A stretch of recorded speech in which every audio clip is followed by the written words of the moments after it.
Welcome to Mainland Television Regional News. I'm Graham O'Brien, and today's news: electric challenge for high schools, no victory over concerns with licence issue, and much more.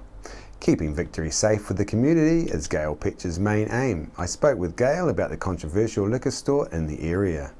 Gail, there's been a lot of controversy about this liquor store here. Can you give us a little bit of a background story on it? Keep Victory Safe has always, since day one in March last year, we wanted to see what the community wanted, and we did a survey, and top of the list would have to be get rid of the liquor shop.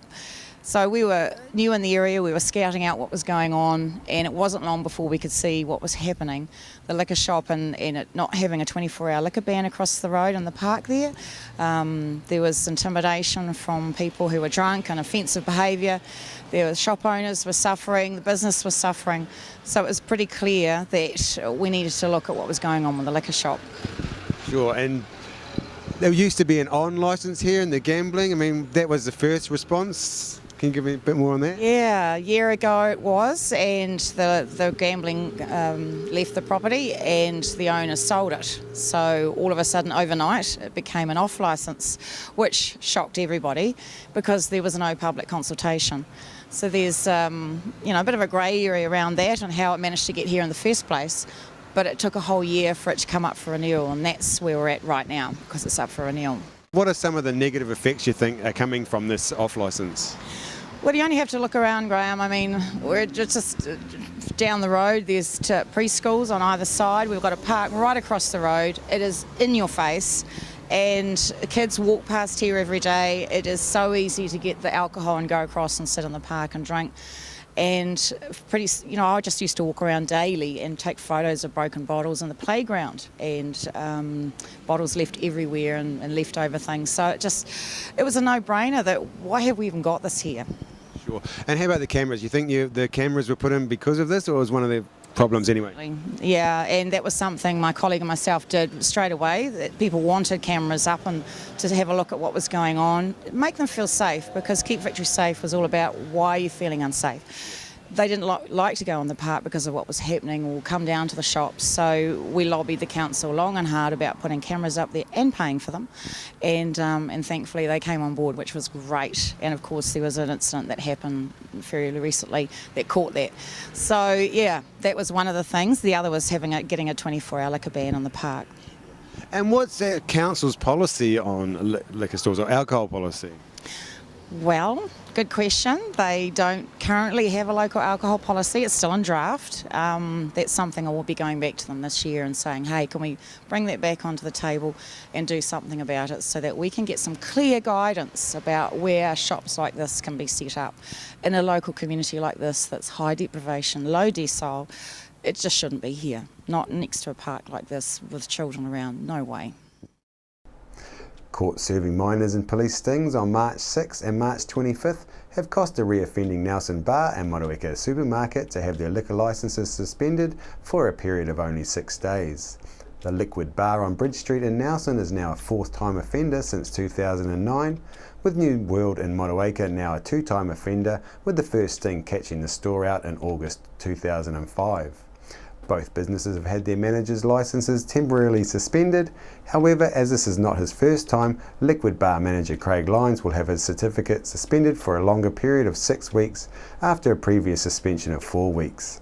The bar now faces the possibility that if caught breaching the Sale and Supply Act again within a 2.5-year period, it could lose its licence altogether. Meanwhile, New World manager Colin John Saunders' certificate will be suspended for a period of 28 days from May 25th. Both outlets have been forced to stop selling alcohol for a period of 6 days from May 24th. The CEO of a new charitable trust, eVelocity, was in Nelson this week to rally teaching institutes to the cause.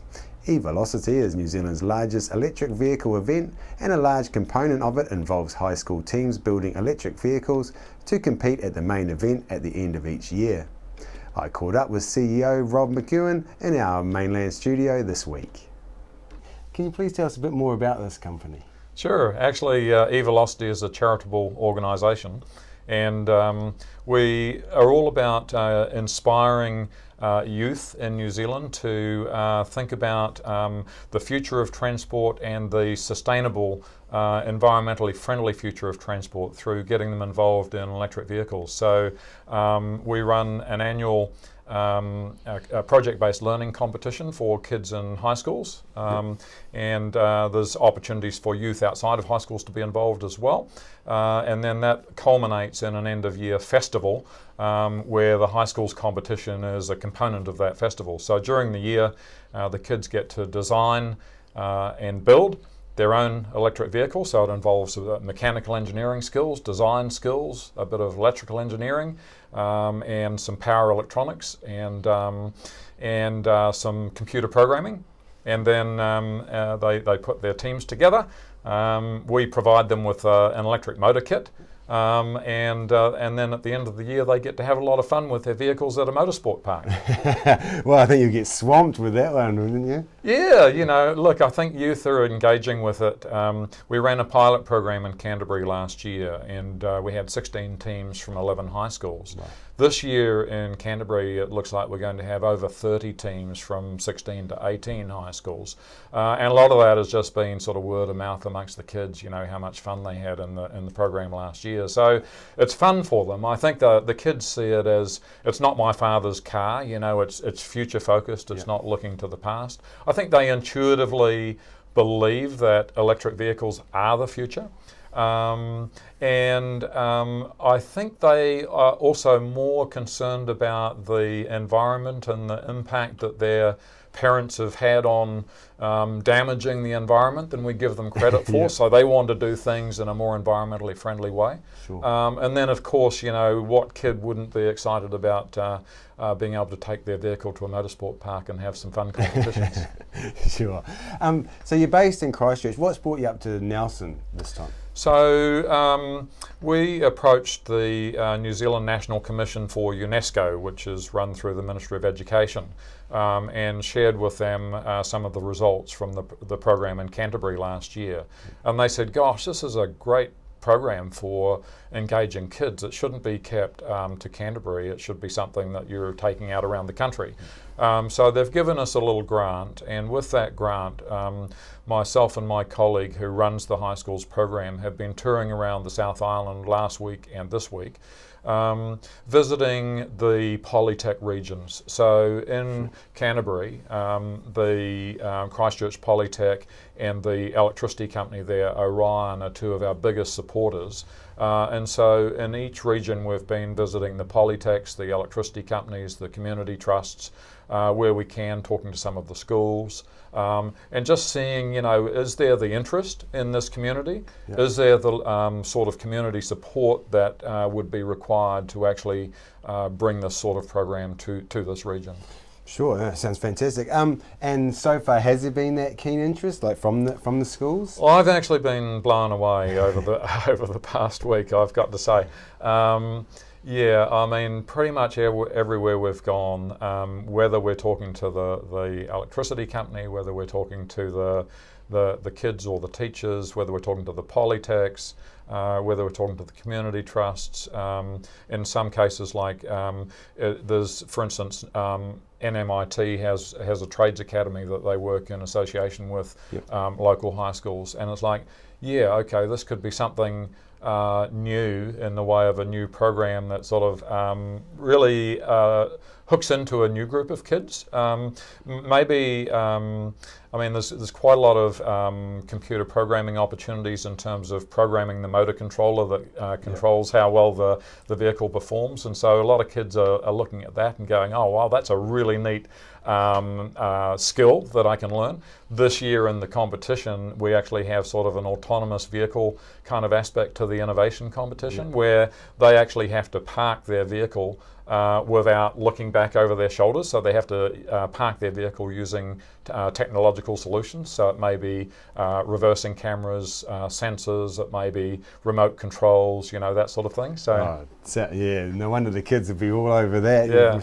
And what are you looking for from the community? I mean, obviously you need community help to get this up. What are you looking at from the community? Yeah, a variety of things. Obviously we're looking for, is there a groundswell of interest amongst the schools and amongst the kids and the teachers?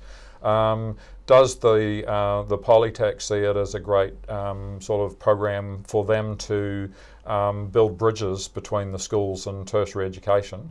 Are there mentors out there in the community that might come along to some of the boot camps that are run during the year to sort of help the kids on their journey and give the kids new ways of looking at things that they might not get from their teachers?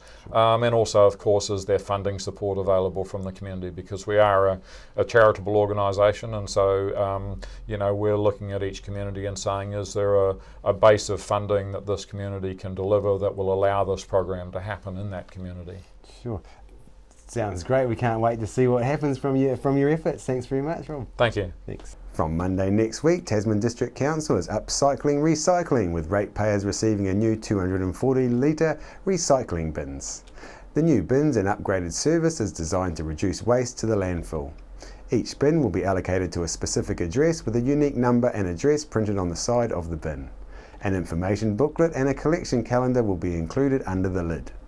TDC are asking all residents to use their existing blue crate for all recycling until the new service starts on the 29th of June. This month of May is when the Haira Volunteer Rural Fire Force have their upcoming fundraiser. The volunteer fire service is offering people a rare opportunity to explore the privately owned Pepin Island, which is joined by a causeway from Cable Bay. Chrissy Small spoke with Marianne Baker in our studio to find out more about this upcoming event. I have Marianne Baker here. Now, you're involved with the Haira Volunteer Fire Service or Fire Force. Fire Force. Yes. Now, there's an upcoming fundraiser that is quite special, really, for the Haira area and for Nelson. Pepin Island fundraiser. Tell me a bit about it. Well, we're really lucky to be able to host this. It's the second time that Pepin Island's been opened for this fundraiser It's really for the Haira Volunteer Fire Force. It's a really great fundraising opportunity, and the island's open for the day for people to wander around some tracks that are open to the public, whether you want to run or walk or cycle. We accommodate everybody. Right. And it is a really, really wonderful little island. Cable Bay's becoming quite popular these days. I think Nelson's discovered our little corner of the world out there, and on the 31st of May, that'll be open for people to come and see a bit more of that area. Marianne, now with the Haira being open, it is of course a private island. It's owned by a German woman? An overseas owner, yes. She doesn't live on the island, but she's made it open for us to use and to raise those funds. So that's very trusting and very generous, isn't it? Absolutely very generous. They do an awful lot of work on the island. It's not just a farm that they run there, but they're doing a lot of work for environmental reasons. So a lot of planting and pest control and looking after the native vegetation there as well. So okay. Now this particular fundraiser, it's not the first one you've had one other. Yes. Tell me a bit about that. Oh, it was absolutely marvellous. It exceeded our expectations in terms of its popularity. So it's given us a bit of a heads up for this one, to expect a lot of people to enjoy that island. We had a really good day back in Queen's birthday in 2013 as well. It was a little bit blustery on the other side of the island. Yes. So it was a little bit challenging for some people as they got exposed out on the coastal side. But the feedback we got was terrific. Right. People really enjoyed the opportunity, really enjoyed exploring somewhere different. Of course, and of course it was a great fundraiser. What was the fundraiser at that time for? Well, the Haira Volunteer Fire Force are always looking for funds for equipment and other things, and last time we were contributing funds to the pump on our machinery. Right. We do actually get funding from both Nelson City and the Waimea Rural Fire Authority, but not quite enough for what the local volunteers want to do, because of course it's not just about firefighting for the crew. Right. They deal with accidents, they deal with emergencies, and they're out there just ready to help if they're needed. That's right. Now, and this year, of course, it's a whole new piece of equipment. What are they after this time? Oh, this year our sights are a little bit higher this year. What we need is a replacement for the. Officially, it's called the emergency response vehicle. The guys call it locally the smoke chaser. And it's the smaller truck. It's not the big fire engine, but it's the smaller truck, and it's got lots of equipment and can fit quite a few of the crew on there. And we're looking to contribute $20,000 towards buying a new one for the crew. Right, okay. Right, so, okay, this fundraiser, how many people will you need to actually make that much money? Well, we're charging adults $10. Yes. And it's open for children. They're free. Last year, or 2 years ago, we got around about 1,000 people around the island, which was truly wonderful. So we've got a bit of a sweepstake running, but really it's anybody's guess as to how many people we get, and we'll be very welcome for whoever comes. Right. And what if the weather is really bad? Well, if the weather's really bad, then we'll delay it till the 7th of June, the following weekend, the following Sunday. Okay. So if people are coming, what do they need to bring? Well, apart from the money, apart from the $10, or more. They might want to donate more. That would be very welcome. Yes. Really, they need to be prepared for a sturdy walking shoes, and the chance that it might be a little bit blustery on the other side of the island. Some warm clothes as well, and a drink of water possibly. The Hira School is going to be running a sausage sizzle at the beginning, so if anyone feels a bit peckish, we'll have food there as well. Will that be paid for? Will they have to pay for They'll that? have to pay for those. That's a fundraiser for the school, so we're working as a community on this.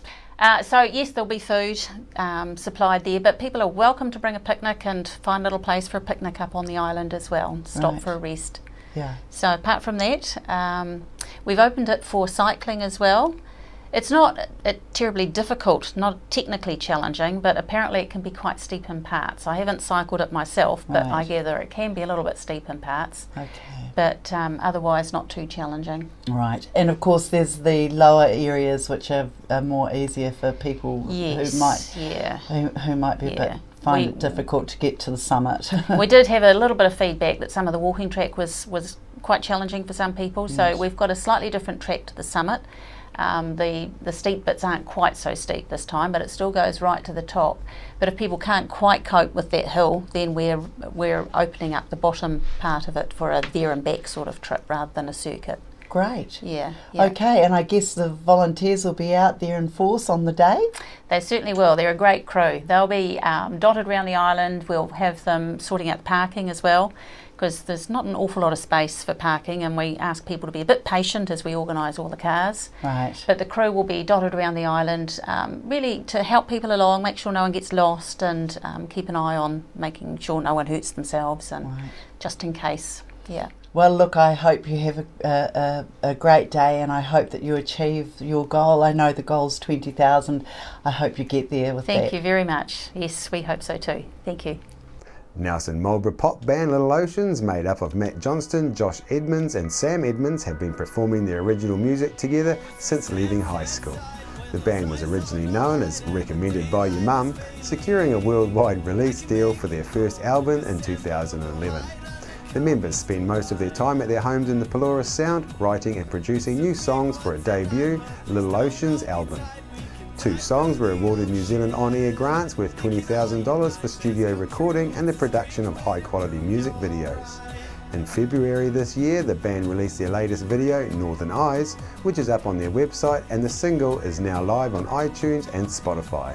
After the break, we'll bring you the latest weather update and some events and happenings coming up from around the region. Welcome me hearties to Smugglers Pub and Cafe, famous for hearty meals, craft ales and a friendly service way. Sensational seasonal menus with meals all day and evening too, or sail in for a snack with special menus for young smugglers and you. Settle in for a jolly old time, relax and enjoy our award-winning dining and lovely fine wine. Decked out in an old worldly way, we're open 7 days. Book or come on in to 8 Muritai Street, not far from a beach walk or swim. Phone 5464 084.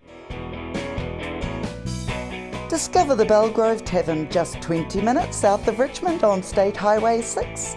A restaurant, functions, weddings, barbecue, garden bar with lots of room for kids. Come in, see us. Hi, my name's Ian Mortimer. Mortimer Auto Upholstery is your one-stop shop for all your upholstery needs. We do car and boat interiors, boat canopies, ute tonneau covers, canvas and PVC fabrication. Call in and see us in Oxford Mews, 72 Oxford Street, Richmond. We're the team at JCar, right here in Nelson, 120 Hardy Street. Our shop is full of electronic items, including security alarm systems, electronic components, solar and power, electronics toys,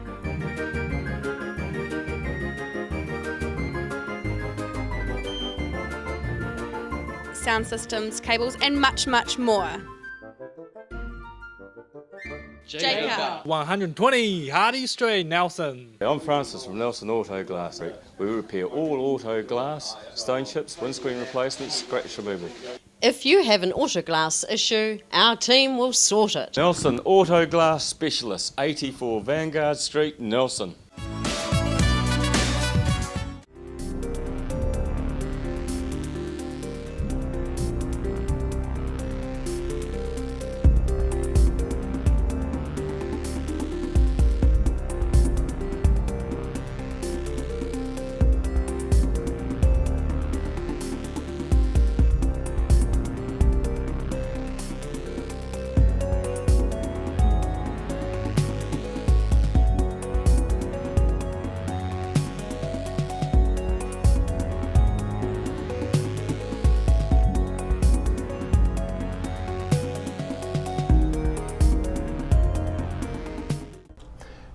Afternoon sessions are being held at Nelson Library every Wednesday from 4 to 5 p.m. till June 3rd for 12 to 15-year-olds.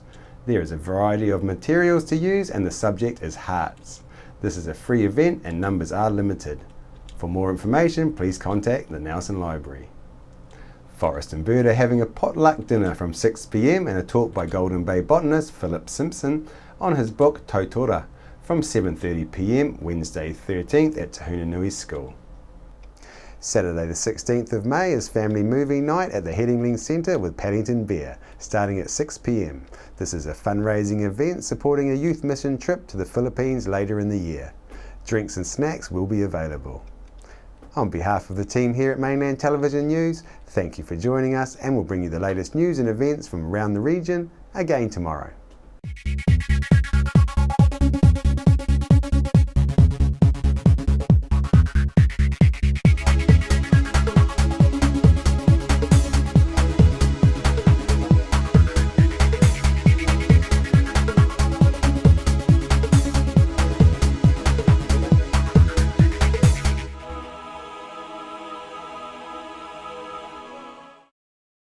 Supporting local content so you can see more of New Zealand on air. Rats, stoats and possums are killing our native birds and reptiles. You can stop this tragedy. The Brookway Marama Sanctuary is building a pest-proof fence which will allow native wildlife to flourish and spread into our lives. Help us preserve our native wildlife. Your support is needed now. You can personally or as a group sponsor a fence post for as little as $100, including the legacy of a personalised plaque. Go to thebrooksanctuary.org or give us a call. And be part of this exciting community project. The Brookway Marama Sanctuary, returning nature to the Nelson region. World War I was a defining period in our history, impacting greatly on the lives of people from the Nelson province. Memories of the First World War is an exhibition which will be displayed in a number of regional venues and is currently on at the Nelson Provincial Museum.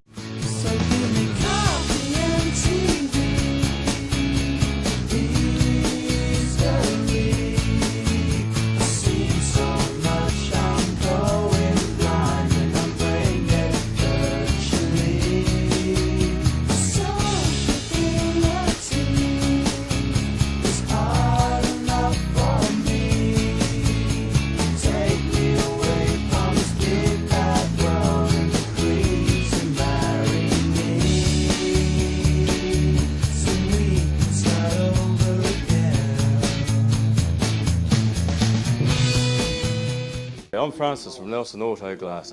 We repair all auto glass, stone chips, windscreen replacements, scratch removal. If you have an auto glass issue, our team will sort it. Nelson Auto Glass Specialists, 84 Vanguard Street, Nelson.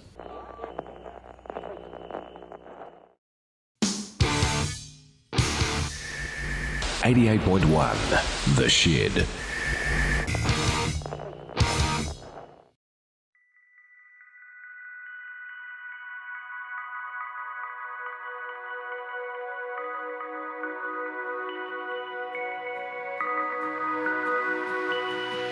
Oh, it's a sad, sad sight when those eyes hold no light and the daylight is failing.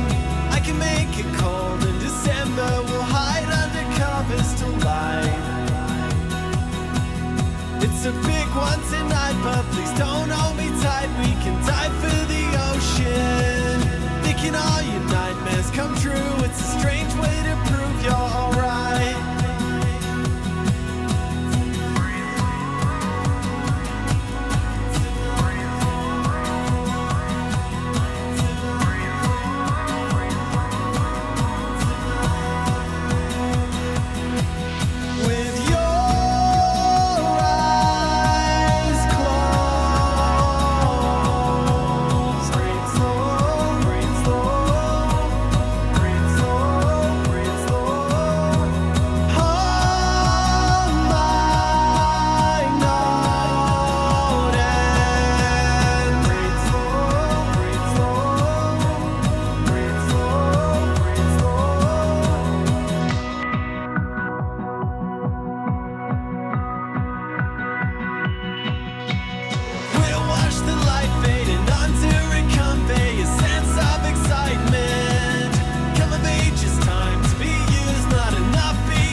We're the team at Jaycar, right here in Nelson, 120 Hardy Street. Our shop is full of electronic items, including security alarm systems, electronic components, solar and power, electronics toys,